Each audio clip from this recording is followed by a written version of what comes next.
You're listening to the Classic Gamers Guild podcast. This makes my nipples hard.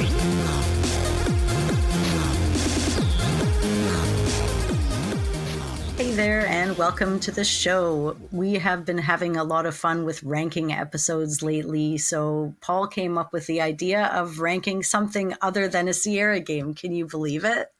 We had to reel some of the listeners back in. They're like, hold on a second. But no, we're going to be ranking LucasArts games. I was going to say classic LucasArts games, but Paul said that's redundant. Well, technically, the last one was in 2000, making it legally classic. So we're just going to rank Lucas film games that some of them were remade, but they were made originally in the original time. We're not going to be talking about the remakes now, although who knows, in a future episode, we might even compare them, do some remake comparisons and stuff. But for today, we didn't ask anybody any questions. We're just like, we asked people questions before. It's a lot of work.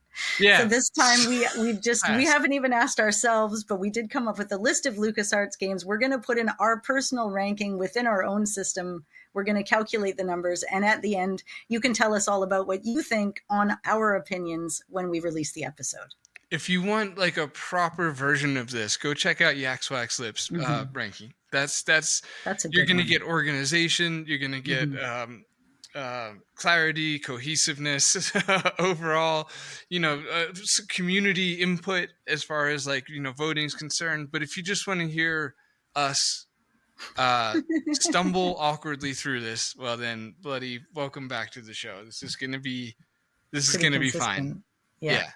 This is definitely us. So first on the list, and no shocker, is Maniac Mansion, which is just slightly before. Like, you'd think that it came after Zach McCracken, but I guess right now I'm looking at it and it didn't, huh? It's weird that you think that. So let's break that down. But okay. You feel like timeline-wise it belongs after Zach? No, I think you're correct. I just think I didn't know. Well, that's less fun. I didn't like how you conceded immediately. I never played Zach McCracken. I played I have a slash box of Maniac Mansion that I had from growing up with the copied book and stuff in it. And then I was at a vintage shop called Cavity a few years ago, and the guy knows that I collect computer games. So one day I walk in and he's like, I have this flattened game box and it has all the paperwork in it, but no game. You can have it for free because I know you like that kind of thing. It's probably just garbage, but whatever. So I'm like, thanks. And I take it, and yes, it's flattened, and yes, the disc is missing, but it's also the Lust version of Maniac Mansion that was sold at Toys R Us, but it got banned because it had the word Lust on the back of the box. And then they stopped the limited run copies of it and removed it from the back of all the other boxes, including my other box. So it's a little bit rough, and somebody might have written a phone number on the front in pencil, but otherwise, hey, I own it, and it has a story behind it.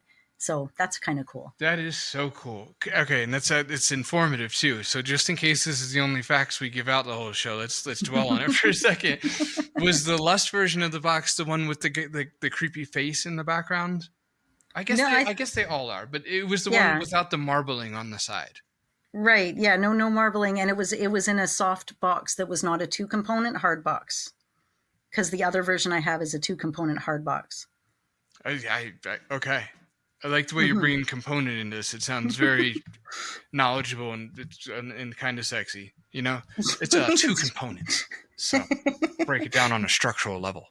But yeah, Ron Gilbert, the only reason I knew about the Lust box is because way, way back, I think it was in September, Ron Gilbert tweeted and said the back of the original Maniac Mansion box and the word Lust just got it banned from Toys R Us and required a redesign of the box. And then he's got a picture of the box that I have, and the little pointing to love, lust, power, greed, wealth, insanity, burglary, kidnapping, which was on the back.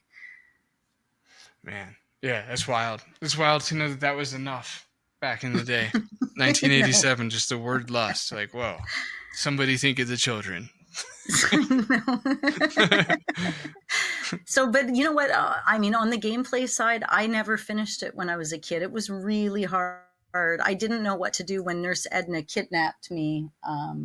it wasn't my first LucasArts game. I ended up randomly coming across a copy with from my dad, bringing it home, I think, after I played what I will obsessively talk about later. But it's a cute game. It was very cartoony. I felt overwhelmed in the original version. I think, how many is that? 12, 13 verbs? What the hell? Like, so many words to choose from. You're like, unlock, walk up, like close, Right. I don't fix. What am I supposed to do here? Like, new kid, and then you lose one, and then you lose the other, and then you can't go back and pick the other characters. There was supposed to be a right combination of using Dave and Bernard or whatever it was, or no, it was Dave the useless one. I can never remember. One of them is supposed to be useless, right? There's like That's joke. interesting. I guess I have only thought of it as Bernard being the best, and now I don't remember why. I had that dog tagged in my head. Like, you pick Bernard Science, because he can. Yeah. Is it like something about the computer in Fred's room, maybe, or there's something Bernard can do that the others can't? Mm-hmm. Maybe. Did you ever finish it? Yeah, I did. I finished it. I think at least 2 times. I really like Maniac Mansion. I think it's. This is weird to say, but I think it's underappreciated. I know it gets credit where credit's deserved in the sense of being, I guess you'd say, the first point-and-click adventure game. I think you can definitively say that. Because Sierra was still in AGI in 1987, right? So it wasn't Sierra that did it, so it must have been them. So yeah, anyway, Maniac Mansion is Ron Gilbert's first game, is LucasArts' first game, probably the first point and click. Actually, it's probably not. There's probably some super obscure title that it actually is, but who cares? And anyway, it's known for being a benchmark sort of game, but not a lot of people, even in the community, have necessarily played it or like talk about it very often. Like, it's definitely under discussed. Maybe that's what I could say. Not considering like it had a spin-off bloody TV show, which I didn't even know about till like way later. Right, with Eugene Levy, I think. Yeah, the other dude. What's his name? Right. Yeah. So, is Eugene Levy not in it? Is that? Hang on, Mansion TV show. I think he is. Or Tony Shalhoub, maybe. No, I think it's Eugene Levy. Yeah, Joe Flaherty. That's who it was. I'd never heard of that before at all. You'd recognize his face if you saw it. You'd be like, "Oh, that dude." It's a Canadian sitcom. Oh, here we go. I think people here just want to take a break for a moment and think about what their favorite Canadian TV shows are from in the past. I mean, that seems like a logical thing to bring into a podcast, doesn't it? I just want to be like, "Oh, Anna, cut it out." And then just look right in the camera. Cut it out. Huh? Who else is thinking of the Jackrabbit with the Dave? Cut it out. Oh, no, it's a jackalope. Wow, nice. Yeah. Can't believe we made it like over 200 episodes and you hadn't done that yet. So that's... I hadn't pulled out the jackalope. We just unlocked an achievement. I have to know you really well before I pull out my jackalope. By the way, Anna and I are pretty sure... And if it's not true, we're perpetuating the rumor. But we think that Alanis Morissette song was written about Dave Coulier. Mm-hmm. I think the internet verified it. It's true. Okay. Dave Coulier verified it himself. Right. So, what a heartbreaker! Unbelievable. Turns out the #1 favorite TV show in all of Canada in all time, as ranked by Canada History, is Mr. Dressup. Yeah, I never heard of that before. And frankly, I want to check your source. What is this Canada history? It sounds janky. I'll show you the link later, but if anybody's curious, there's, Kenny versus Spenny. Have you heard of that? Nah. What? No, absolutely not. Yeah. The Littlest Hobo? No? I've heard that through you, so that doesn't count either. That doesn't count. Degrassi Junior High? That's 12? That sounds like modern. No. The Friendly Giant? Maybe. It's wow. Fraggle Rock. Of course. Yeah. Okay, thank you. That's Canadian. Okay, well, hey, it only took like 8 of them, and we're good. We can go back to the episode now. I just really needed to bring that out. Okay, I feel good about that. I enjoyed the adventure, the journey through it. So, Maniac Mansion, I think it's a really fun game to play. I think that the first version of the game is tough to look at. It's Dave. Dave has no skills. Dave's the loser. Okay, because I remember you want to be Bernard or the girl Sandy. Yes. Is it Bernard Sandy? can fix the telephone. There's Razor or Sid. Oh, That's her okay. name. Wendy Well, and Jeff. listen, it's the point. Oh yeah, there's 3 different versions of this. There's Yeah. there's the original version, which I was equated to like AGI era graphics, and then there's a enhanced version, and then there's a deluxe version. And one of those last ones is an AGS remake that's incredibly professional, and just Very. really well done. They've done a couple of LucasArts upscales and fan games, whatever. Point is oh, is there an FM Towns version of this? I'm gonna have to search that. I don't think there is, but maybe that's what I'm confusing with the enhanced version. A quick search yields. Oh, I forgot the FM Towns part. Sorry, guys. I'm sorry. I'm so There's sorry. Zach McCracken is definitely on FM Towns. Okay, FM Towns And there's version. an anime version of Maniac Mansion, non-LucasArts made. Anime. That's fun. That is fun. No, there's not FM. The FM Towns version of Maniac Mansion is Thimbleweed Park. Right. That makes sense. Anyway, there's 3 versions. If you play the enhanced or the deluxe version, it's fun to look at again. And I think it's a fun game, and I think it's I guess I'm repeating the same thing. I think it's a little underrated because you can the fact that you can combine different characters and get through the game so many different ways, especially for 1987, is pretty wild. So I need to go back in it. I need to microwave some hamsters and stuff. So. right, you do exactly. So I'm gonna give it an 8. Wow. Yeah, that's good. I'm going to write that in. I'm going to give it a 6 because I don't know it well enough to give it anything better. Okay, that's fair. All right. Well, we're moving on to 1988 to Zach McCracken and the Alien Mind Benders. And I'll just start us off by saying I love this with the walkthrough. It was super fun. Yeah. I bet it's a beautiful game. The colors are gorgeous. The environments are really cool. I don't know anything about it because I've never played it. Oh, what a twist! Okay, so we're gonna have to omit this from our thing, so we won't spend much time on it. Because I've played all but the last couple here for Lucas. It'll be an emerging pattern that everybody will recognize. We'll get to it. So we won't spend much time on this because we're not going to vote on it. I'll just say that it's if you use a walkthrough, it's really fun. Everybody says that it's a really hard game, and I don't know. I played it one time. I went into it thinking most people don't like this game because they say that it's cruel. Like it's just really hard and a bit of a slog and pacing problems, blah, blah, blah. So I was like, I'm just going to play with the walkthrough and just enjoy the experience. And it was super fun. So I played it with the walkthrough. I had no bad experiences. It's a really good looking game. Again, with same as Maniac mentioned, there's I believe 3 versions. And as long as you go with one of the, just not the first version, then it's a really good looking game. I like it because you globetrot. You travel different places in the world, and it was 1988. It doesn't give you the scale as best as it could because ultimately a lot of the locations from this is I don't know from weak memory accounting of it. I remember not really feeling like I was in different places so much, just standing in an airport in a different place. Maybe you leave the airport and get to see like one room of the place. I don't know. I think it was at least one of them where you go to get a stone off a cliff. But point being is that it has early feelings of open worldness, which you didn't often get from LucasArts. That's not true.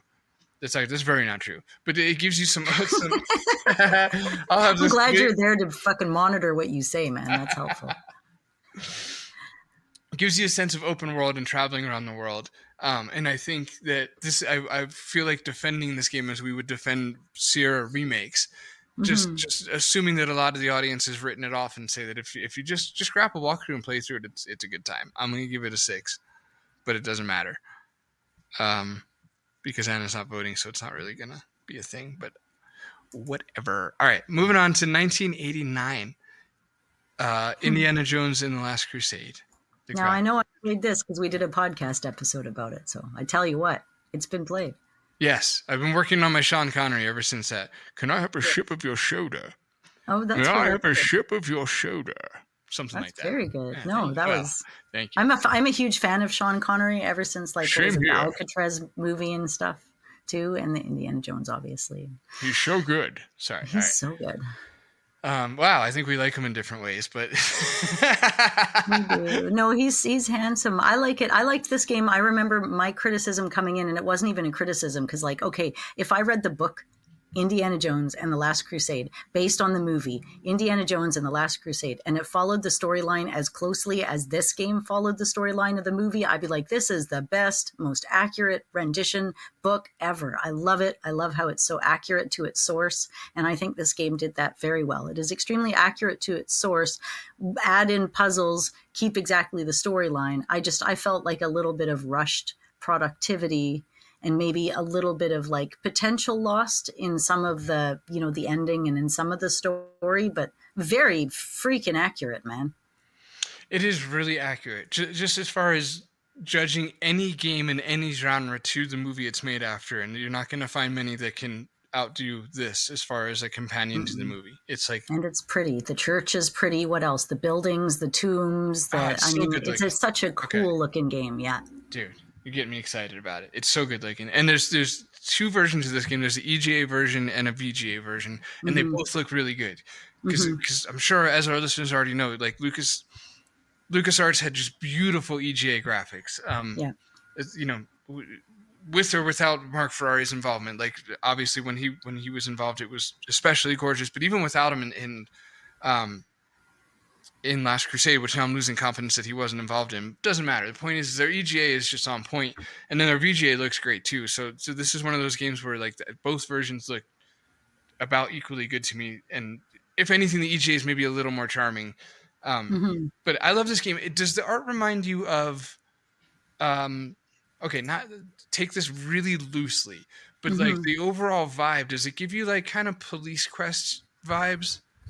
Like, okay, here's what I'm getting at. I really like, and I realized this shortly after starting the Phantom Fellows, where I'm like, I think I really like adventure games and pixel art specifically when it's just in the real normal world. It's funny. It takes you to Police Quest and it takes me to Quest for Glory 1. I know exactly what you're talking about, and I see that too. Yeah, no, 100%.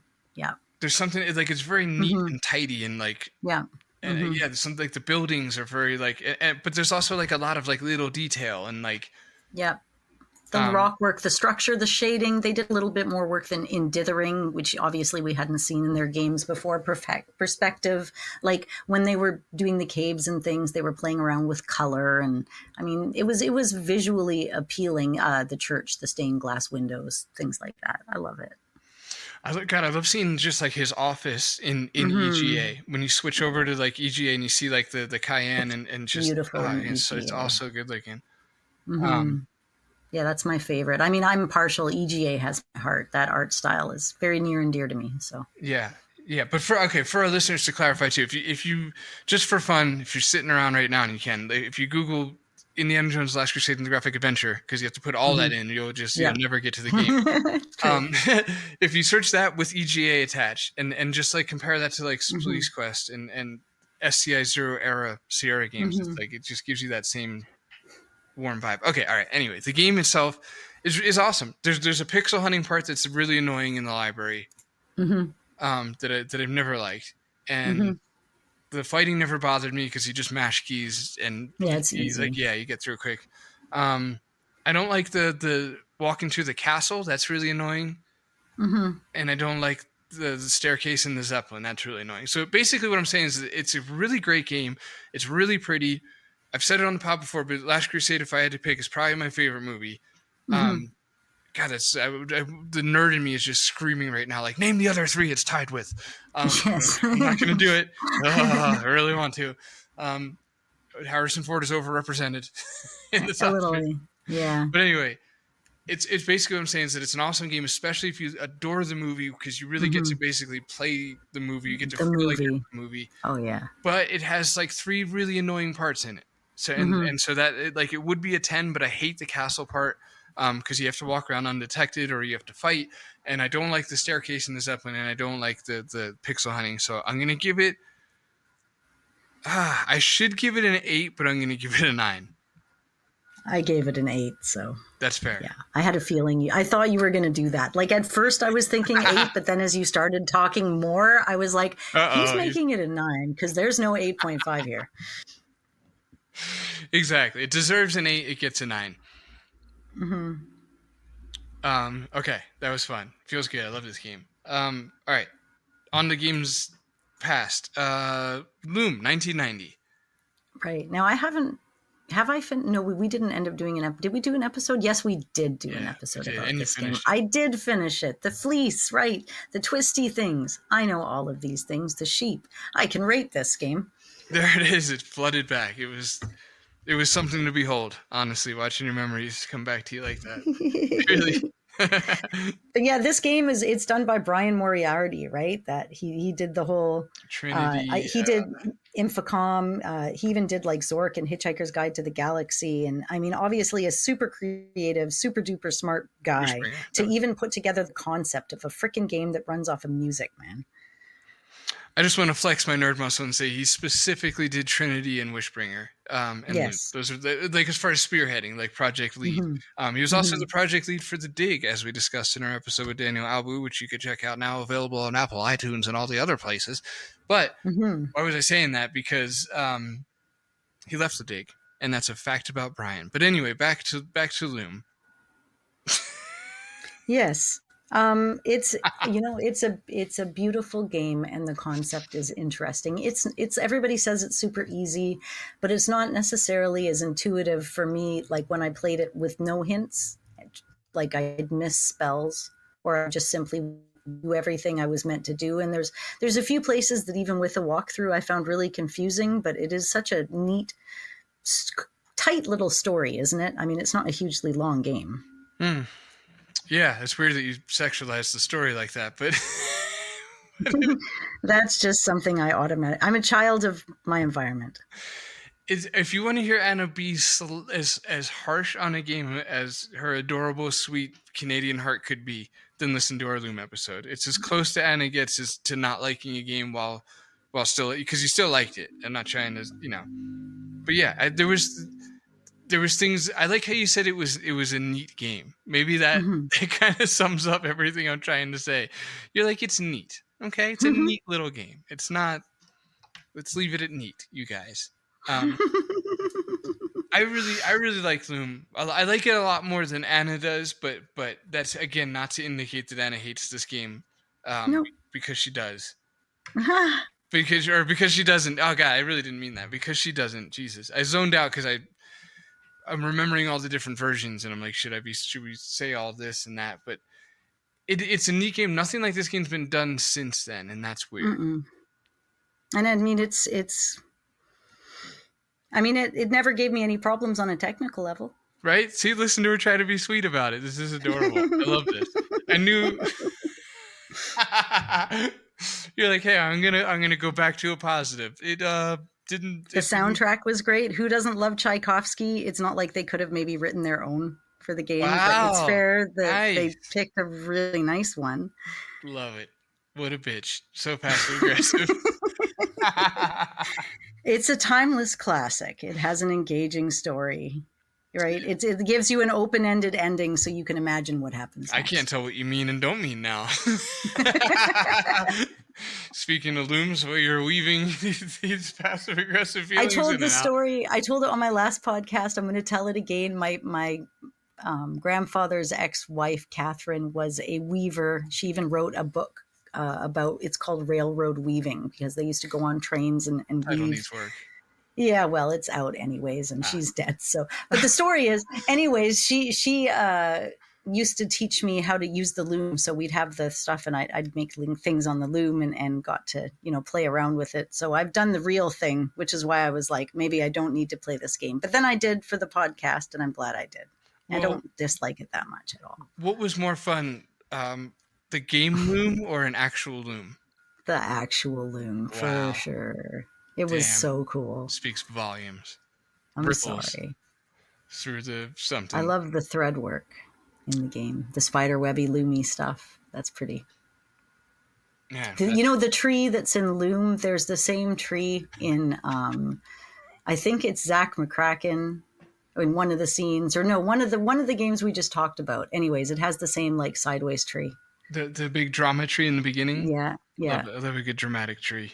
Yeah, it is. So, but none of this matters, whatever it is I say, until I actually rate it. So. Yeah, no, none of this matters. like on None an of this existential does. level. We're not even sure that anything at all matters. So, for what it's worth, why take it there? I'm so sorry. I like this game. I'm gonna Yeah. After bringing in the question of existence itself, I'm gonna shift to a more positive gear and say that this is a fun time. Mm-hmm. The EGA version is the better version. Mm-hmm. We went through this on the episode a little bit where I was like, I really wanted to Steelman the Oh my VJ gosh. remake, and I couldn't. Taijiwa. I just found this girl on the streaming channels, and she streams classic games, and I don't know how to pronounce it. It's like Taiwajia, and she's just started streaming Loom literally right this second. The notification just came up on my phone. Love a good synchronicity. Very cool. Yeah, no, call it out, because she's she was doing Quest for Glory 5, and we had a very positive conversation about it. And I'm just so happy to see somebody out there that is like streaming the old games and loving them, and just being positive and giving them a good rum go. So. Right. No, it's nice to hear somebody be positive about Loom. Well, listen, I really do like Loom. You could listen to our episode about it. I don't feel inspired to talk about it, I guess. So I'm I have this like moving on vibe about me. It's because it's good. Should. It's different. And yeah, okay, we're just gonna move on. I'm gonna give Loom, because I really do like Loom. I'm gonna give it an 8. Right. Okay. 8 for Loom. And I'm not able. I've tried starting Loom so many times, and I only finally finished it when I had to for homework. And my dad told me I wouldn't like it when I was a teenager, so I have to give it another 6. I'm sorry, everybody who hates me now. Even 6 sounds a little high, but that's okay. That's all right. You're going to forgive me that number. Should I would be a 5.5. It's an American 5, a Canadian 6. Right. Right. Yeah. That makes a lot of sense in a weird way. It does, actually. Okay, next we're moving on to The Secret of Monkey Island. The Secret of Monkey Island. You have to say it just right. I never had. This is where I get excited, guys. This is the exciting moment. This is the moment where I say that I never played the original of this game with the original graphics, because I got the Monkey Island Madness that came in the LucasArts Archive Volume 3. And let me just pull a date out of the copyright, maybe. Where do they keep the dates on bloody LucasArts games? You know, that's the thing about Sierra. You can rely on, there it is, 1997. That's when this came out, I guess, or at least that's the date on the bottom, 89 to 97. Right. Oh, that's right. Okay, it's a CD and it has 1 and 2 on it, right? And it's a few, yeah. So Monkey Island Madness has the full version game of The Secret of Monkey Island and Monkey Island 2, and a playable demo of The Curse of Monkey Island. And then it has also The Dig, a full version, Full Throttle, a full version, Afterlife, a full version, and Dark Forces, and a sampler where I got to learn about X-Wing, Jedi Knight Outlaws, Yoda stories, and Indiana Jones and his desktop adventures. And I don't know if you played that, but you get like this mini Indiana Jones, and it's like a desktop-based interactive. It's like a aquarium, but it's Indiana Jones, I guess. Oh, cool. Okay. Right. Okay. So that's the contents of the whole archive, right? But the Monkey Madness, that's just the 2 games, or does that have the demo too? It has the 2 games and the demo for The Curse of Monkey Island. Very cool. Okay. Yeah, and so I was really lucky, because that was my first kind of experience with LucasArts games. I'd never played them other than Maniac Mansion, and my dad just brought this home randomly because we're a Sierra family. And he's like, hey, try this. And I'm like, and okay, my exact experience was The Dig I didn't understand and I didn't play. The 2 Monkey Island games I finished all the way through with no help. I just completed them, and they were funny, and I liked them. Full Throttle, I liked it, and it was, we'll get to it in this thing. But Afterlife is where you, I don't know, are you familiar at all with Afterlife? Yeah, it's like a sim game, I guess you'd say, right? Yeah, because it's not on our list, which is why I'm bringing up now, and I just coasted over the others. But you get to manage heaven and hell, and there's these cartoon characters, like one angel and one devil, that kind of lead up the scenes. And when I first played it, I saw the cartoon, and I'm like, what is this like? I thought it would be like Toonstruck. I don't know if that was out yet, but like something that would be very cartoony. But it turns out it was such a massive 250 tiles, billions of characters, super intense, like very algorithm following, where you had to manage both heaven and hell simultaneously. And I just was overcomplicated. Like I couldn't get it. Yeah, it's definitely one of those games where like the concept and the art look cooler than the game, and then you see what you actually do, and you're like, It's tedious, right? It's yeah. just, they get so tedious. But no, Monkey Island itself, again, the reason I bring all of this up is to bottom line say that I had the remake graphics that were, what was it, VGA instead of EGA. So in DOS. And that would have been like the one that I played growing up. And I've not played another one. Right. Right. Yeah, I played the same, but I went back and revisited the EGA one. When did you play Monkey Island? Was it in the 90s or was it more recently? And no, I played it. When did I tell you this thing came out? Because it came with this box. What year did I say that was? 1997. So I was pretty young. I was 97 or 98. So I would have been, how old was I in 97? If I was born in 78, 88, 88 to 98, I was like close to 20. What? That's insane. I felt so much younger. That's crazy. Is that true? Yeah. Okay. The way you said yeah was kind of sad. Yeah, no, It's true. I'd had a kid by then and everything, man. My whole life was just moving on up. So that's probably why I was so good at them. I was able to just like pound through them pretty quickly. Right. Right. Sorry. That's okay. I'm gonna leave it. Appreciate that. Okay.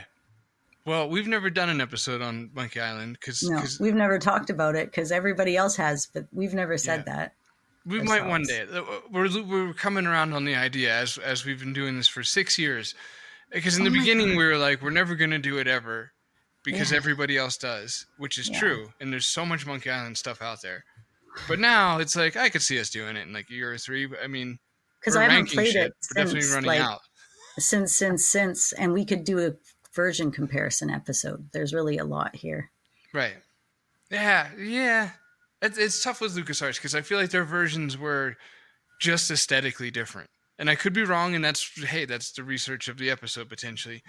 But I would need to be wrong to do an episode, right? Because it's like otherwise, how are we just going to talk about how it just looks different? I'm still in shock that I was that old when I got this freaking thing. I can't even. I kept thinking I was 13 or 14, and I was freaking wrong, man. Right, a lot of existential dread going on right now. I can sense it in the voice. Yeah, it's been a heavy weight since he made that discovery on air. Yeah. Well, listen, Guy vs. 3 Foot is going on a fun journey. A lot of people call this game funny, and I feel like that's strong wording. I think this game is fun. But I've never, it's not the kind of humor that I feel like is like laugh out loud humor. Is that really harsh? Are people going to be mad at me for saying that? I think they're going to be mad at me for saying that. Games never made me laugh out loud, in as much as Larry games are funny but didn't make me horny, but they didn't make me laugh out loud either. Like, I don't laugh out loud at games, but I was also rather a stoic kid, and maybe as a grown-up. Or if I was playing with a group of people, I would use the energy of people to make me laugh out loud, but because I played my games mostly alone, I didn't see the need. People must have laughed out loud at the dairy farmer and the insult sword fighting. Because the way it sticks in their memory, like they must have made them had a good laugh. Okay, I think it was funny. Yeah. And we memorized it. A lot of people did. And it was all about, it wasn't even about memorizing the comebacks. It was about learning where the comeback was located so that you could retrieve the comeback and use it when you were prepared to fight the pirate. Because it was all point and click, there was no way that you'd be coming up with the comebacks. So that was really the journey. The comebacks were almost an inventory item. You needed to do a fetch quest in order to get it. And then there it is. You can use it if you have it. And if you don't, you're not ready to use that comeback yet. You need to find another place to get it. Right. No, I like the way you conceptualize that. That's exactly right.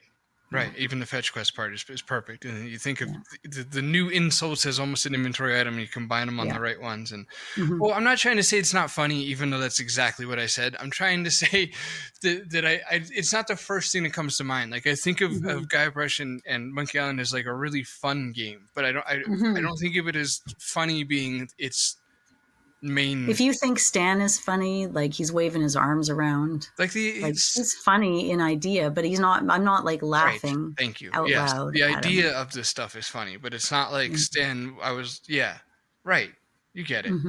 I totally get it. Well, in case it sounds negative, I really love this game. I played it.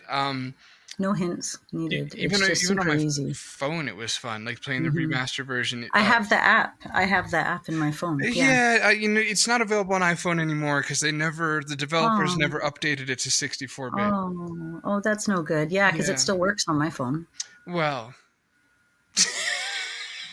So does Thimbleweed Park. That's pretty on the phone. right, that still works. But yeah, no. And the the Monkey Gabriel Island's Knight Anniversary, I got it on my phone. And Karateka. Hello, you people out there that like Karateka. You can get it on your phone. Thank you, Jordan Mechner. I know So, I'm close to updating my phone when I delete Gabriel Knight because it's like Oh, 4 gigabytes, and that means I'm it's a running big out one. of space, and I'm like, oh, that Gabriel and Knight. Sonic are both like 4 gigs. So Okay, so sorry. I get so pretentious when Sonic's consoles brought up. I'm like, anyway. I love it. What are we gonna say about Monkey Island? It's not been said already. It's as good as people say it is. It's a really fun game. I played it. I don't remember playing it as a kid. I remember having Monkey Island 2 as a kid because I remember the box and thinking the box was like the coolest thing in the world. There were 2 tropes that were big in the 90s that are not anymore. And one is ninjas in general. Ninjas were like a much bigger deal in the early 90s. They were everywhere. Yeah. And the other was, to a lesser degree than ninjas, was voodoo dolls and voodoo in general.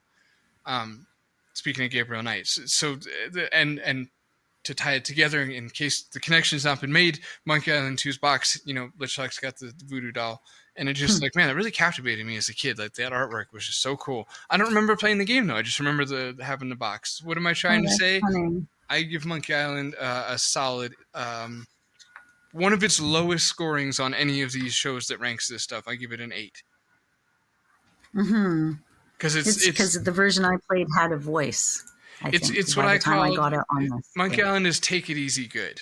It's take it easy. It is. It's good.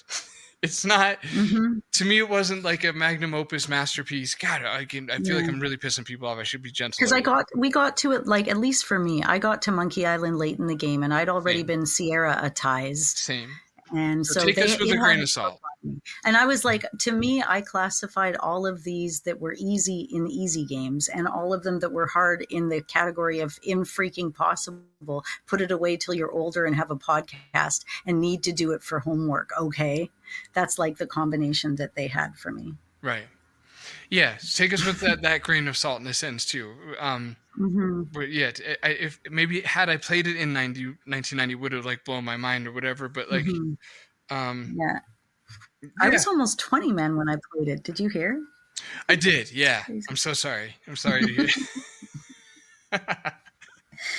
That's why I had Maniac Mansion first. That makes sense now. It makes the fact that you got through it without help a lot less impressive.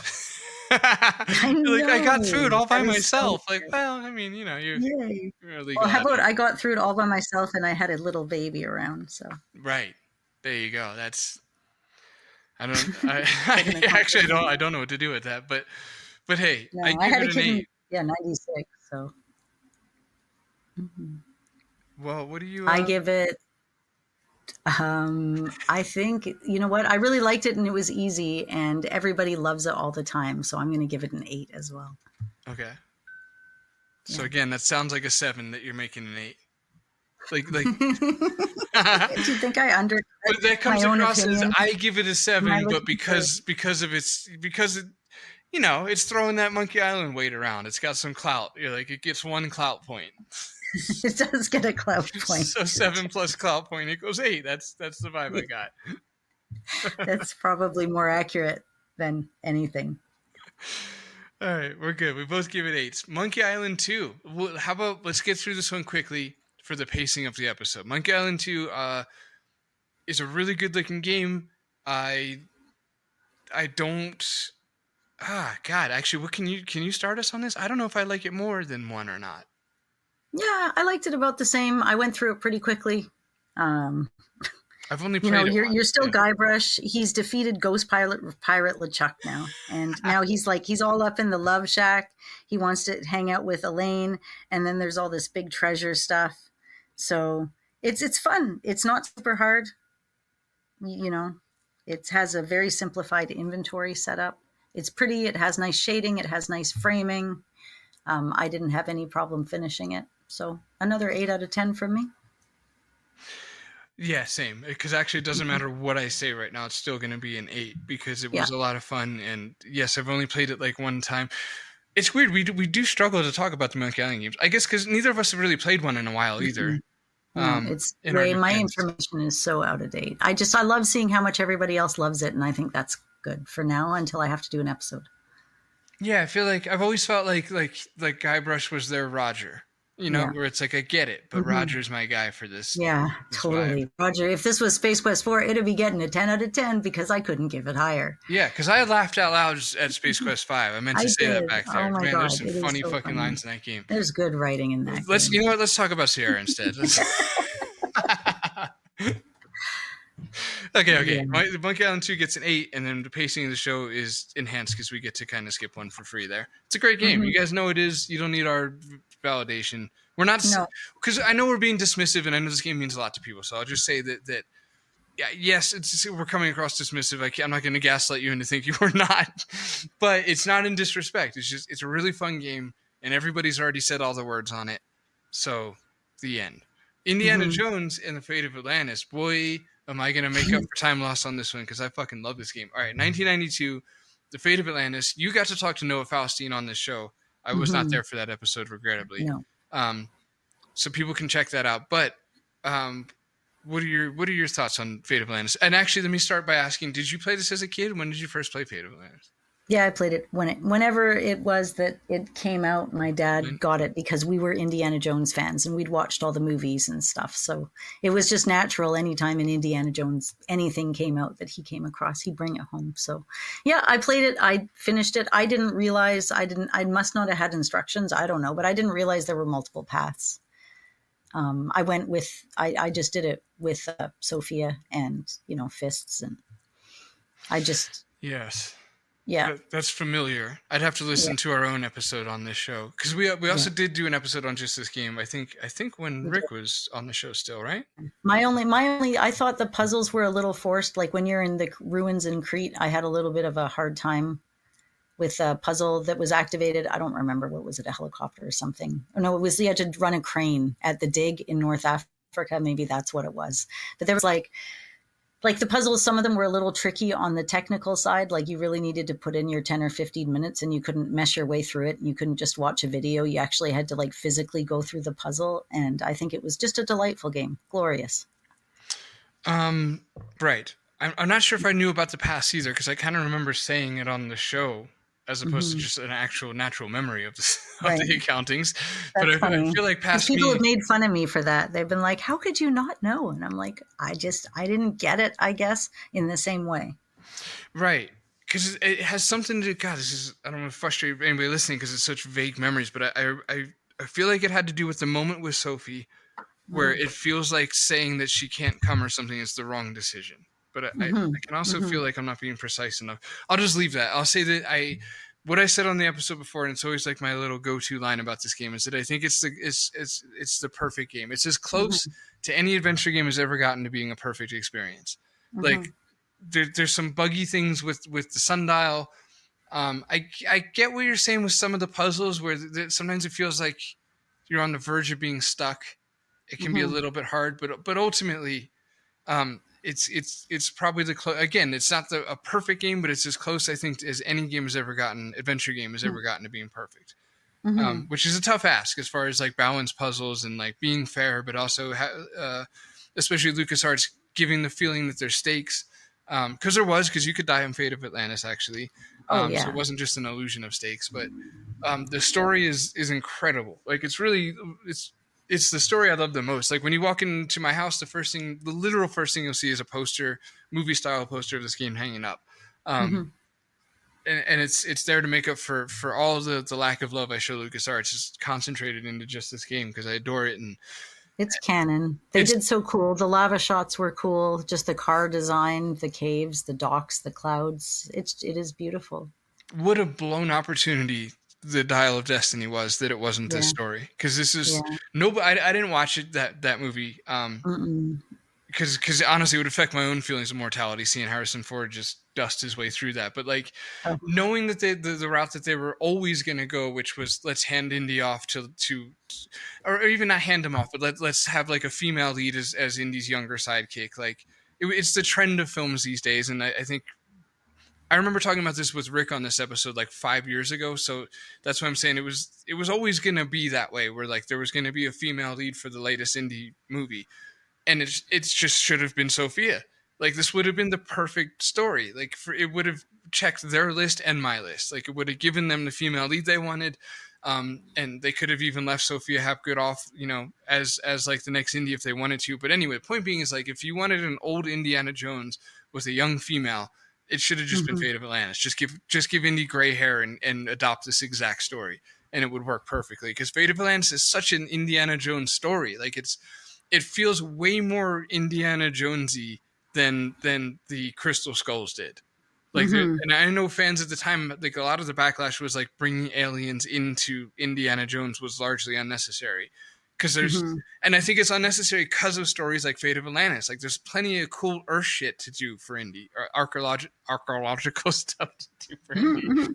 And I'm just saying, they really, really blew it by not adopting the story for the movie, because it's a goddamn great story, and it's a really good game. And I love this game on a nostalgic level as a kid, and I love this game every time I've played it since. I've replayed it many, many times, and it's a 10 for me. Yeah, no, I would agree. It's right up there. It's a masterpiece for sure, and it won't be my only 10, but it is definitely a 10. Feels and good. You do know, though, that they're doing the Great Circle, Indiana Jones and the Great Circle, because that's coming out on Windows and PS5, and that's first-person perspective, but it's sort of like it's placed between Raiders of the Lost Ark and The Last Crusade, but it is an adventure game, action adventure.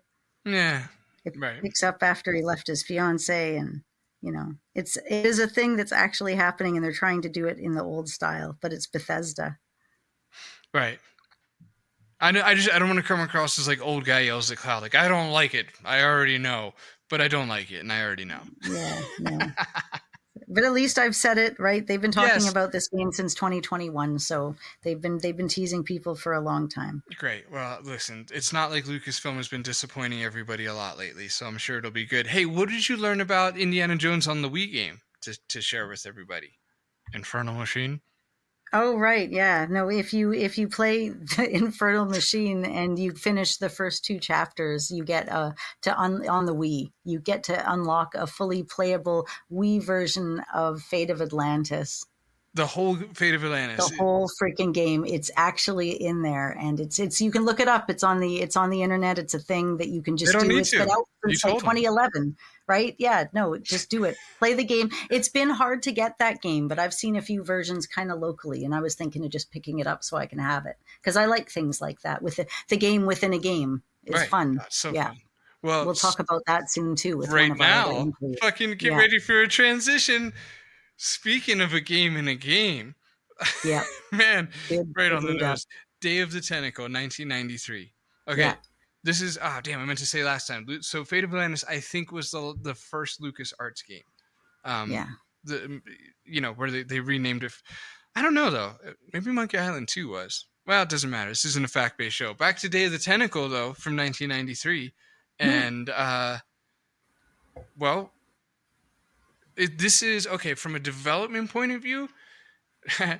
The set is like I like kind of Valley Girl and pretentious at the same time. I think it's like it's a masterpiece of a game. Like it's airtight. It feels like this game makes me feel like I can fall asleep while somebody else drives, because I trust the driver that much. I love the fonts. The fonts are amazing. The art's amazing. The weird angular situations that's going on. It's a freaking cartoon with cartoon characters that have personalities that make you want to know more about them, but also be slightly scared of some of them. It's so brilliant. But it's still just a pixel arty enough to satisfy me. Like when playing the remaster, I'd stick to the pixel art side. The time mechanic is a lot of fun, where you get to see the same house in different conditions throughout the years. From what I guess you'd say modern day back to colonial and then up into the future. I played this game with Strummer. It was his first adventure game. We played the remastered version when he was like 4-ish. And we played it a couple of times, and he really, really loved this game. Like, he would just walk around the world. This was like the closest that he ever got to our experiences of adventure games as a kid. Because then as he got older, it's like, you know, his standards became like modern kid standards. Like, it wasn't enough, in other words, to just wander around an old ass game for a while. But at 4 years old, 5 years old, it sure was. So we used to play this game over and over again. Like too many times. I don't want to play it again for a very long time. But I'm not using that at all to shit on it. Like, that's just because I ate too much dessert doesn't mean it's the pie's fault or whatever. It's not a saying. I made it sound like it was, but it's a good one. Anyway, I kind of want to give it a 10, but I also kind of don't because of Fate of Atlantis. I feel like Fate of Atlantis is so much better than every other game on this that I don't know what to do. I'm gonna. What are you gonna? You can hear me talk about first. I haven't said anything yet. Oh, you haven't? Jesus Christ! I'm sorry. Okay, yeah, say words. And then you can think about it, and you'd be like, maybe it'll influence your decision. Because my experience with it was good, and I was able to complete the game, but there was some bug on my version that prevented me from finishing the very end. We were all stuck in a bathroom or some kind of a room, and we couldn't get out. Yeah, and then the game had some sort of a critical error that flashed up. So I tried reinstalling it, and I moved my save files around, and I tried, and it didn't work. So I played the whole bloody game a second all the way through, and the version I have killed me out at the end. And you know how sensitive us gamers can be. I was a little bit tiffy. I'm like, well, damn, I've played this game twice now, and I still don't get the satisfaction of an ending. It's like you'll never get that back either, right? Like, even if you wait like 2 decades to play it again, like, you just can't get that fresh. That fresh. It's part of the reason I don't like demos, because like it's like I remember it just enough to where it robs you of that discovery. It does, but it I don't really does remember enough for it to be helpful. Like, I don't remember the solution to the puzzle. I just lost the thrill now of it. But being even new. in the original version of it, I believe you can also on the computer find and play the original version of Maniac Mansion. Right. So that's a thing you can just do. So if you want a twofer, this is the place. Right. And your bug happened when the bowling part. Am I right? You told me this years ago, so I might just be misremembering or making it up. But I feel like you had said it was like, because for anybody listening that's like very familiar with the game, at the end, like you have to bowl down the tentacles, and I think that's where your crash was. Yeah, we were doing just some plot just about that, and we were all in the bathroom. We're all crammed in some freaking room, like all of us together, and we just had to get out and do a thing. Right. And you click on a thing up at the top. I don't know, like it was really close to the end, and go out a trap door. I can't remember, some kind of door, but that's where I was blocked. It was right at the end. Man, that's frustrating. Yeah. And you couldn't just like YouTube the ending either. It was before. I must have had this earlier, clearly earlier than when I was 20, but I didn't actually get the internet till I was like. I didn't get the internet till like 02, closer to 02. Right. I was a bit late in the game, I think, for that. I used it at my dad's house, met a friend in the Philippines. He sent me mangoes, but then I lost his contact information. But I did get some really nice mangoes, dried mangoes. Okay. Right. That answers my concerns about the agricultural laws regarding the import of mangoes from Peruvian. Where is he from? Venezuela? Ging Talcalala Burn. Where was he from? The Philippines. Good. We all needed to know that for closure. If he was wondering what's taken me so long, I just lost your address. My grandma threw away the envelope, and I was so mad. Right. The him that's listening. Got it. Well, this game, I give it. You've talked me out of giving it a 10. That's for sure. Yeah. No, I'm just kidding. You haven't affected my feelings, I don't think, on the game. I think you're going to be 10 out of 10 on this. I don't know. What are you going to give it? Me, I'm going to give it a 9 out of 10 because I never could finish it. See, that's impressive. You still give it a 9, though? Yeah. I liked it. I liked the characters. It was like playing a cartoon. It was funny. I liked the tentacles. I liked their personalities. It was I thought it was a really good game. I didn't actually say what I thought about it, but it's actually a really great game. It flowed well. The characters were handled extremely well. It wasn't anywhere near as frustrating as Maniac Mansion, and it well deserved a remaster so that anybody could play it with whatever graphic styling they like. Right, and this one is still on iOS, so I assume Android too. But okay, I give it. I'm gonna give it a Don't you 10. tell Paul what to do. There you go. Good. Yeah, okay. Yeah. I'm going to give it a 10 because of the next game. The next game actually helped me with that. And the next game is 1993's Sam and Max Hit the Road. Yeah, which is, again, another cartoon-like game that's funny that I played when it came out. I've played recently, and the humor is right up my alley. I love the idea of a psycho rabbit. I wish more of my friends played it so we could joke about it. And it would be a super cool cosplay to see somebody at a party, Sam and Max. Yes. Yeah, Sam's my avatar in VR chat. Yeah, it's very good. The game is funny. I like the maps in the game. I like the totems. I like the characters and the plays on like what Conroy Bumpus, like the mystery vortex. I can't even, like, everything about it sticks in my head. It was a funny play and I didn't need any help. And there's more, like, even replaying it as a grown up, you can find things like if you keep clicking and pissing them off that you get very specific remarks, or there's a lot hidden in it. I think there's a lot of fun in this game for sure. All the kids that were making it, like the adults that were making it, they brought in their children's side and their teenage side and really just had fun with the idea of being silly. I didn't know that. I didn't know a lot of those things, the kid part. I don't know what to do now as far as the score is going to give it, though, because now you're talking it up a little.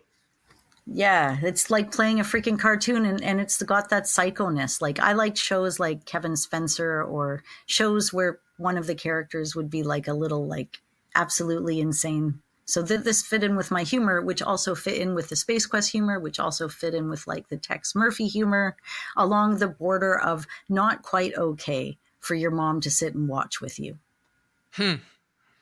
Interesting. Right. Okay.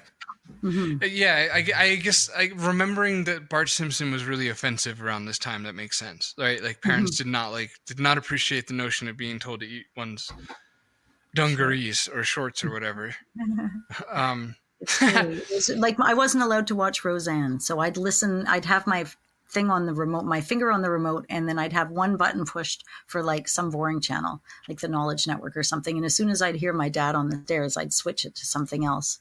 But he never monitored what I played on the computer or cared, but he did monitoring. So I'm playing Larry on the computer, and at 14, I'm literally scared to watch Roseanne and have him find out. Right. It oddly makes sense. It does. It's different political views, because he's like, that stuff is very different from his sort of philosophies. And Leisure Suit Larry wasn't.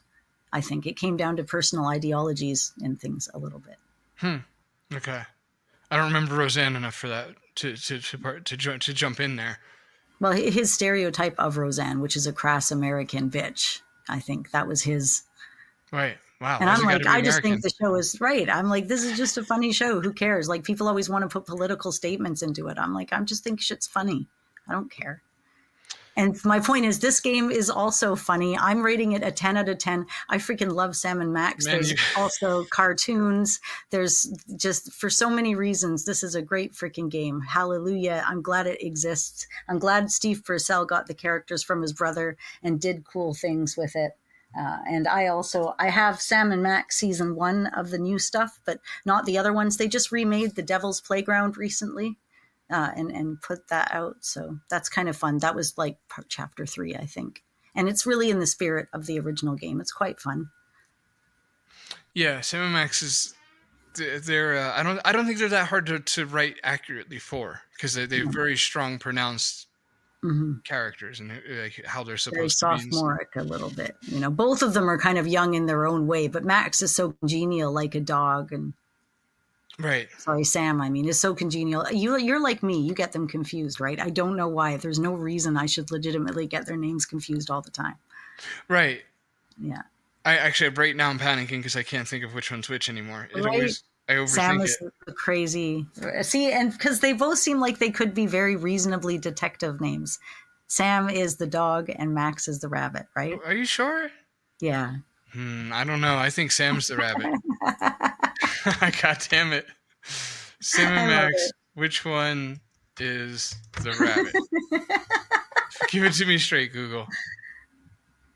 Okay, you're right. Max is the rabbit. Yeah. Okay, so my avatar in VR chat is Max. That's the only reason I Yeah. wanted to correct all that. There It's a we great go. avatar. It's got floppy ears if you hit them. Somebody out there will do it. Gareth, you might be listening. You'll do it. You'll go get the avatar. That would be cool. Yeah. Or Yeah. or get Max. No, Sam. God damn it. Doesn't matter. Look, I'm gonna give this game a 9. I don't know why Okay. I'm not giving it a 10. I you know what it is? I don't know why I like Day of the Tentacle a little bit more, but I do, and I know that I do. So I can't give it the same score. I guess I can. I know I like the verb interface a lot, and I think we defer there a little bit, Anna and I, because I don't think you like it that much. I'm not saying you don't like it, and I could always pause and just ask you, but I'm not going to. Instead, I'll just keep assuming it upon you. But I like the verb interface more than the coin or the Sam and Max. Yeah, I think it's a coin. Is it a coin? It's not a coin. It's just like a toothpick. No, Sam and Max is, it's different because they go into verb coin for our next entry. Right. I don't know if I want to give it a 10 or not. I'll just leave it a 9 because it doesn't actually matter. What did you give it? I gave it a 10. God damn it. I want to be like you, though. I'm going to give it a 10, too. No, but you gave the other one. Okay, I'm going to give it a 9. Yeah. My gut says 9. It's fine. Okay, 1995, Full Throttle. Yes. I have the big box in front of me. It's supposed to have a limited edition free mini strategy guide in it, but it doesn't have that, I think. But yeah, it was a good game. I loved it. It did have the verb coin, which I was kind of new to at being like that, but I was able to complete it very quickly. I liked the motorcycle racing. I thought it was a very beautiful, fun game that should have been 3 times longer to really be the amount that I think they probably charged for these back in the day. Right, and that would be the common criticism of this game was that it was too short, especially for back in the day. Nowadays, I think it's actually the standard in a sense, like a 4-hour-ish game, 4 to 6 hour. Actually, 6 might be stretching with Full Throttle. I feel like it was more. It's like 3 to 5. Doesn't matter. It was easy, but it was fun. I didn't mind the controls scheme. And that's a lot of stuttering. I wore myself out. Like, yeah. I'm gonna say that I don't think it was. Okay, it was easy compared to like Sierra and shit, but I think it was kind of perfect, is what I'm trying to say. Like, I almost want to defend the notion that it's easy and say that it's not so much that it's easy, it's just really well designed. The puzzles are really well designed where you don't just know what to do the whole game, but it's not a pain in the ass to figure it all out. Like, I guess what I'm saying is I thought the puzzles were fun. They weren't easy. Like, oh, I'm definitely, you just do this and then you move on and now the game's over. Like there were points in the game where I had to stop and think. That's all I think I want to say. Yeah, it's just good puzzle design. That probably erred on the easier side, but I think my opinion of good puzzle design is that it should err on the easier side. So it's kind of perfect puzzles. I didn't have, like, in 95, we've talked about this a lot on the show, but it's like just reminding us all that we had not a lot going on, or maybe that's not fair. Reminding us all that we didn't have a huge Steam library worth of games to play. So I could see being frustrated that it wasn't a longer experience, even just money aside. Like you would just like, hey, the next LucasArts game isn't coming out for 2 years and there's like nothing else to play. Except for like the odd adventure here or there. If you're an adventure person, theoretically in 95. So in other words, I think all the frustrations of it being short just don't apply to me, or didn't apply to me when I played it recently. I played it a lot with Strummer again, thanks to the remasters, thanks to them being ported to Mac too, just for my circumstances at the time.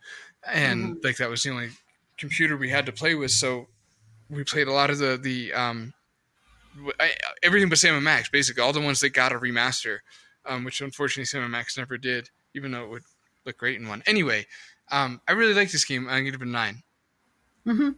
Yeah, I'm almost tempted to give it a 10 because I wanted it to be longer. Not only did I finish it, but I wanted it to be more of a game and longer of a game, and I was able to get through it, and I didn't feel it was easy either, like going back as an adult to play it. I might find it trickier. So I'm divided 9 to 10, 9 to 10, 9 to 10. Okay, it's a 9. Okay. It's so close to a 10, man. Would you like more Sam & Max or Full Throttle? Sam & Max. Okay. That's why. then That you're, helps. you're being consistent. Because I was Yeah. tempted to give it a 10, but then I'm like, I'd have to go give Sam a max of 10, and we can't, can't start going back. All right, we got 4 left. Of these 4, I've not played 3 of them. But Anna has played all of them, so we're going to cover all of them. But just for the pacing of the episode, so you guys know, you'll be out of here soon. Yeah. Okay, The Dig, 1995. I'll just say real quick, we did a really fun episode on this with Daniel Albu, that you guys should check out, and check out Tech Talk with Daniel and Conversations with Curtis. Love Daniel, and he loves The Dig, and I really love The Dig too. So Anna, remind me genuinely, not in a stagey setup way, but that too. What do you think about The Dig? What's your summary of it? I thought it was really tricky and absolutely beautiful. It was a lot of like, find this piece or this set of lights and bring it over here and then figure out this pattern. Like, it was above my like abilities. I had to look up what and where to do probably 4 or 5 times, but maybe I didn't have enough patience when I was playing it.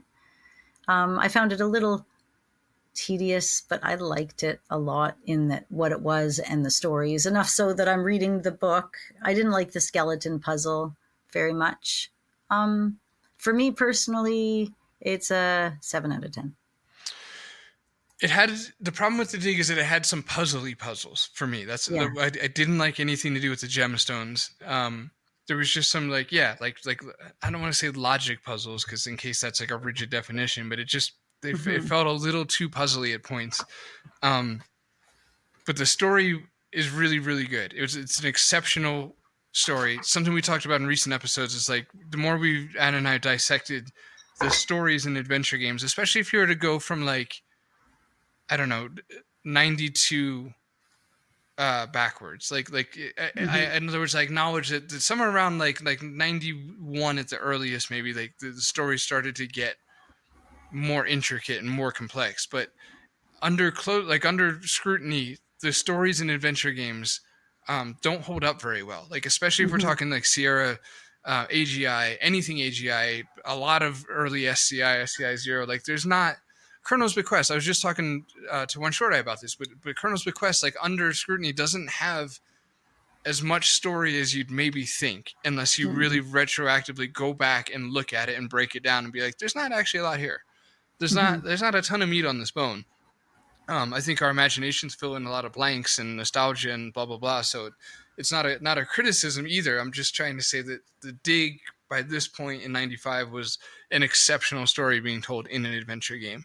The puzzles got in its way. The development problems weren't as noticeable as you would think. Like, once in that episode, with Daniel's help, with Daniel's help and expertise, we really got to the bottom of a lot of the incredible ride this game was on for 6 years trying to get made. But you wouldn't know that it had the problems it had, but you would get the sense that maybe things weren't as in harmony as they could be, especially when the game kind of breaks down into like 3 different parts, and the connection to those parts isn't maybe exactly seamless, which hints at development issues or different project leads, right? Okay, so what I'm trying to say is that it's an exceptional story. It's absolutely beautiful. The puzzles get in its way, but I really just like this game a lot, and I like playing it. And as I said, I think I said on that episode, and anytime this game comes up, is like, play this game with a walkthrough, but don't not play it. Like if you're avoiding it because of what you hear about its difficulties, like, Anna, you're not wrong. You're like, maybe it was just me, maybe I wasn't patient enough. Like, no, it's The Dig. It's not you. Like, everybody, right? Like, everybody says that it's a really hard game. Everybody except for Daniel, who did, in his credit, beat this game himself without help. Yeah. So I'm still impressed by. Solid. Amazing. But it, the majority, I guess you'd say, found it difficult. So that's not you. But I really like this game. I want to give it like an irrationally high score, but if I'm going to be consistent with my own scoring here, I'm going to give it an 8. I'm tempted to give it a 9, but I'm going to give it an 8. What did you give it? I gave it a 7. Right. Okay. So the last 3 here, we've got The Curse of Monkey Island, 1997. Right. So I wasn't so sure that that was going to be a good game at first either. I mean, because it was more cartoony, but I really liked how much LeChuck was in the game. I liked the way that they represented him as a ghost. I liked Blood Island and kind of some of the more darker themes. So even though like I found that they changed the art style and I wasn't as happy with what they did specifically with Guybrush art wise, because I was already maybe a bit jaded because of Space Quest 6. And I was like, I remember, why do they always need to make the characters so tall and skinny now? How can they look like a hero when they look like that, you know? I wasn't as happy with the art direction. Mm. Lanky is the word, right? Mm-hmm. Like I don't mind Mm-hmm. somebody being svelte, but this just is very long-headed, kind of lanky and such. Did you say svelte? Yes, svelte. Okay, that was very Scandinavian of your. I don't know if that's right. Slavic, it's not Scandinavian. Slavic. I do have Slavic roots, so yeah, it's all in there. But yeah, it was fun. It was a great game. I loved a lot about it. It was so much more fun than I thought it was going to be. I liked it. Again, I felt it was a little short. Lots of locations, very detailed, but not a hugely long game, but a fun time. When did you play it? When it came out. Really? Yeah. Interesting. Okay. Probably. Yeah. Let me just check. What year was this? It's on our little sheet, isn't it? Yeah. No, it wouldn't have been. 97. I probably did not play it until 2001, 2002, maybe. Somewhere a little later. Right. Later than the other action pack. Like I played the Monkey Island games in order. Right. But just not new. Right. And it didn't come with the archive, so you wouldn't have played it with that. I get you. Just the demo of it. Mm-hmm. Right. Mm-hmm. Okay.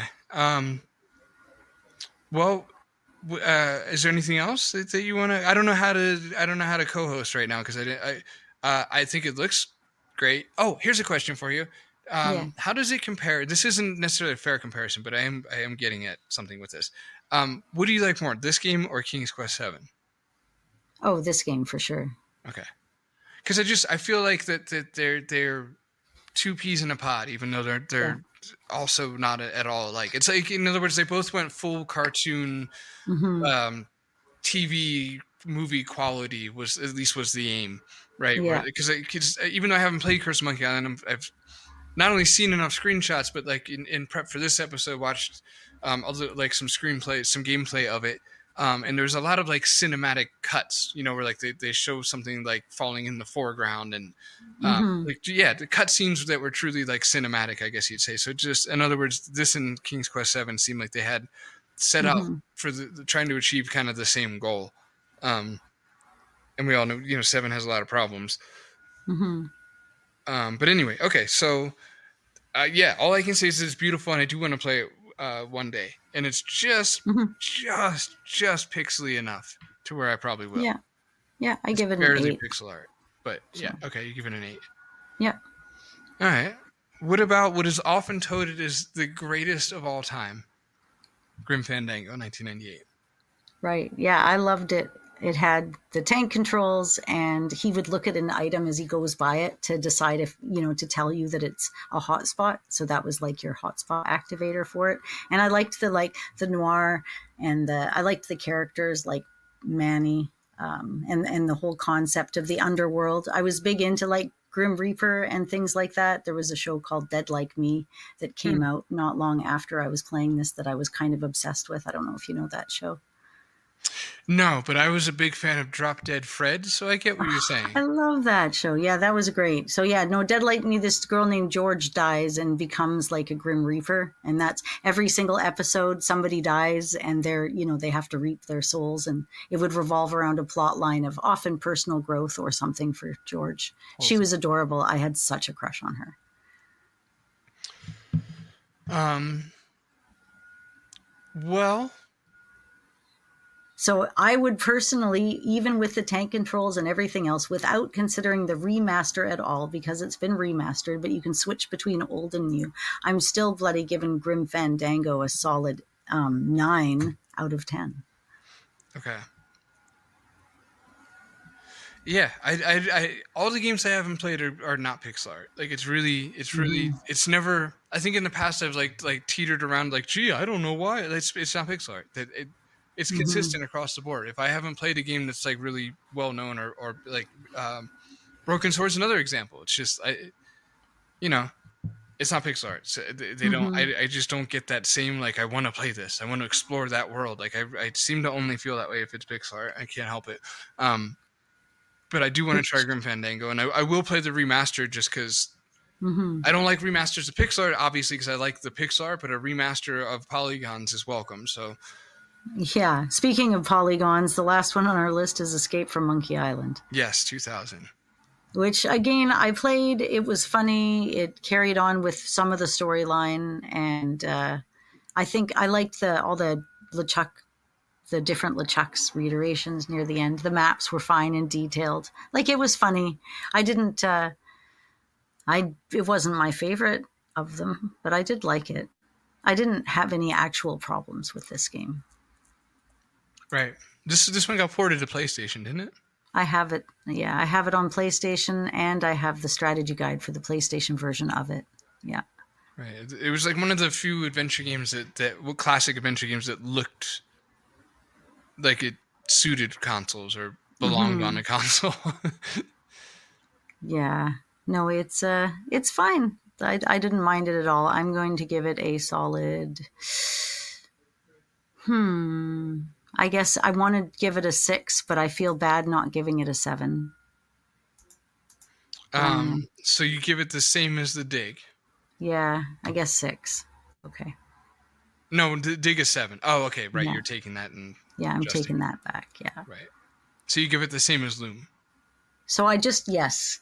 Okay. I just want to take a moment to give a nod to some of the other big boxes sitting next to me, so don't feel neglected and like I pulled them out of the shelf for no reason. Right. It's very important that I give a nod to Broken Age, which is a Tim Schafer game. I have it in the big box. It's still sealed. And I came across it randomly at a local shop for $50. And I'm like, whoa, a Tim Schafer game, and it's sealed. Because I'd never even heard of Broken Age or its Kickstarters or anything else. So I picked that up. I still haven't played it. Could do that for an episode. Thimbleweed Park, Paul gave me because you know how some people just like randomly have extra sealed copies of big boxes laying around their house. Well, when that happens, and I met him at the fanfare, he, to my surprise, gave me a big box of Thimbleweed Park that was still sealed. Has the game code on the outside, which is very considerate of the company to do something like that. So you don't need to rip it open. I think you should open that, by the way. And here's the bait. Because I know it's tempting if it's sealed to keep it sealed. And I wouldn't blame you for never opening it because of that. But I'm pretty sure, and we should probably Google it first, but I'm pretty sure that Gilbert and Co. randomly signed some copies of the game. I even think it was to keep people from keeping them sealed so they'd actually like open their boxes and enjoy them. I think I heard that on the Thimbleweed podcast. It was like a dev podcast they did at the time. We'll see if we can confirm that, but if we can, I'll let you know, because then it would be worth it in just a gambling sense. Like, did you get one of the signed ones? But man, there's so many feelies in there. There's a real floppy disk with sprites on it. There's a newspaper. There's stickers. There's other stuff I'm forgetting. For sure. Yeah. I also have Sam & Max Season 1 in the small box, and I have Sam & Max Season 1 for the Wii, which is a random find I found when I was out thrifting, and it was at a garage sale, and I think it was $1 or so. And so great all around. Love all of the LucasArts. I don't have a lot of LucasArts, so I treasure what I do have. They're bloody expensive, man. They're hard to get a hold of. Right. But yeah, I got Zach McCracken right before they got expensive. I'm still proud of that. That's still like my story. Like, I found this for cheap. Because I did. It was like 2014 or so. It was like a year, maybe 2 years before they seemed to really start skyrocketing in price. I was able to grab one for like $50, but maybe 70. But I think they're like in the closer to 1,000 nowadays, especially like specifically Zach. Wow. Okay, we're gonna say the rankings at you now. We've averaged it all up with an abacus, and now we are here to tell you that. In last place, there's a tie with an average score of 7.0. We have Loom and Maniac Mansion. Do people hate us now? Have people just left in disgust and said, I don't even want to hear the rest of the rankings? I hated saying it. And I hated the guy who said it, but here we are. Next place, not last, is we're just not built for ranking shit. It's just not our. Nice. In next place, the next to last is the Dig at 7.5. I feel like that makes more sense on a populous basis than Loom being last, but here we are. After that place is Monkey Island 2, which is actually tied with regular Monkey Island, the original recipe Monkey Island, for 8.0. So, right, which is solid score. Nothing to be embarrassed about there. Yeah, I think it's still upsetting to people that Monkey Island is that low, but it should fine. be at the top of the list. Once again, go watch Yak Wax Lips. Very much more professional video. On Especially now that you've been through this mess. You're like, you know what? I should have done that to begin with. They were right. Skipped all the trouble. Okay, next, we actually ranked Indiana Jones and the Last Crusade higher than Secret of Monkey Island. Yeah. You're not going to find another breakdown of LucasArts games like this one. No, none of a kind. Indiana Jones and the Last Crusade gets an 8.5. Next up is Full Throttle, which got a 9.0, followed by Sam & Max, which got a 9.5. So did Day of the Tentacle, also got a 9.5. And at number 1 is Fate of Atlantis with a 10. Yeah. So we only have 1 10. We have a definitive winner, people. We do. Yes. It is fucking the one I said, Fate of Atlantis. Yes. Do you agree? Is that who your favorite game would be out of all of them? We would love to hear it, but I'm having trouble accessing our new email. Drop a comment below. So tell us what you guys tell us thought. Right on this post, because that's the best way to get a hold of me right now. Make it hit the thing so you don't miss us telling you stuff again later. Yeah. That's the one. So there it is. It's definitive. We've done the episode. Do you have any closing remarks? Thimbleweed Park is also a solid 10. It's a spiritual LucasArts game. For some reason, Broken Age isn't. Actually, not for some reason. For a lot of reasons. Look, this is the end of the episode. I won't do that to everybody. I'm sorry. I'm really glad to see Fate of Atlantis landed where it did. And Day of the Tentacle and Sam & Max rounding out the top 3 is fitting. And I'm happy with the way this went. And we don't do a lot of LucasArts stuff, so it should be known that these are pretty high averages. We've ranked a lot of these LucasArts games like higher than even SCI 0, which we both adore. So we got love for these games, we really do. And we proved it. So the end. Also, our new mail is mail@CGG Podcast, but we also have the old one again. But I don't know if we want to confuse people or not. So no, that is confusing. The point is, we do love to hear from you. It's just tricky sometimes, but. Yeah, email somebody about something, and who knows who will respond. I will say, though, thank you to our Patreoners who have been there strong and steady and supporting us, many of them for a very, very long time, especially our true believers, and that is Gareth, who we met at the Hotspot and is just the coolest person ever. Mick, who's also in the band, who's like another super cool person. Brian, who I think have Death Defying, right? He's supported us through just Brian, all sorts of cool when stuff. When you're hearing this, 3 minutes ago, you just shared a Phantom Fellows tweet. So that's exactly. That's weird. And now you know when we recorded this based on that. Exactly. How late it was compared to the release. And Jay Holmes, you've been there for us since the beginning. You've put like almost more into our podcast than anybody else. And I just hope that you are still listening for all this is costing you. Wow. It really means a lot to us. I'll tell you that. Was I saying something bad? I was trying to be heartfelt. I'm not good at heartfelt. That was meant to be heartfelt. Jeffrey Couch. That's not how heartfelt works. You can't just slap that on the end. Take it the right way. Jeffrey Couch, you're awesome. Even though you're only a show supporter, so maybe you don't want me to say your name, but you do support at the tier of True Believer. So thank you. Mark Fillion, you've been there for us for ages.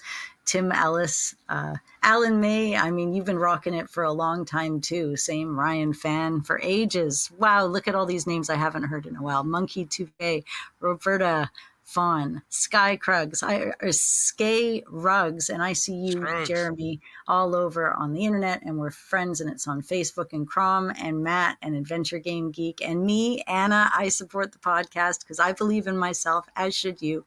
Brandon Higa, Bruce Fernizzi, Chad Armstrong. I've met so many of you Bruce. people in person. This is crazy. Right? Yeah, he's been no a way. show supporter for like 68 months or something, a long time. Holy A crow. long time. Yeah, Chad Armstrong's in there, Chris Hickson, Curtis Chad, Myers. I told Chad, okay, the last episode, episode, I was like, I don't actually have any real friends in Colorado. And that's not true because Chad is a real friend and he lives in Colorado.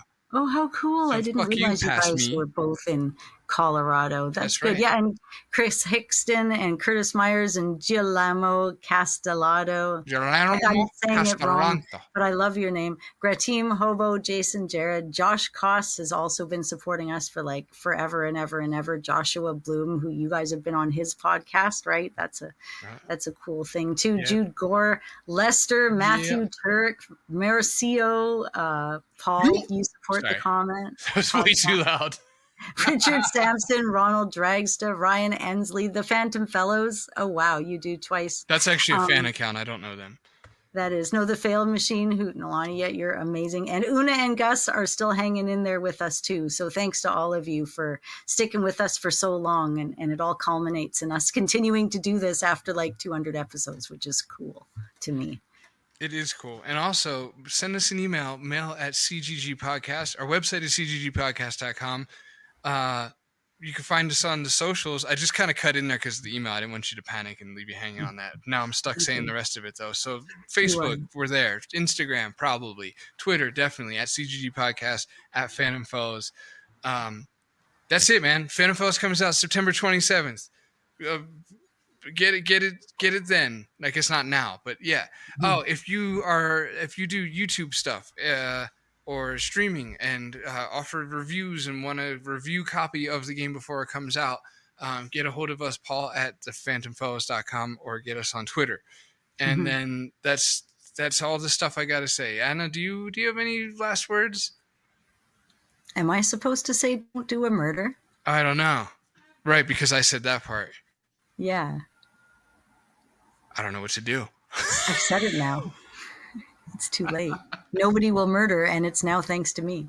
You need to say it too, though, or people will be left very, very upset, I think. Right, without like if I okay, don't do that. That's not satisfying. Don't do murder.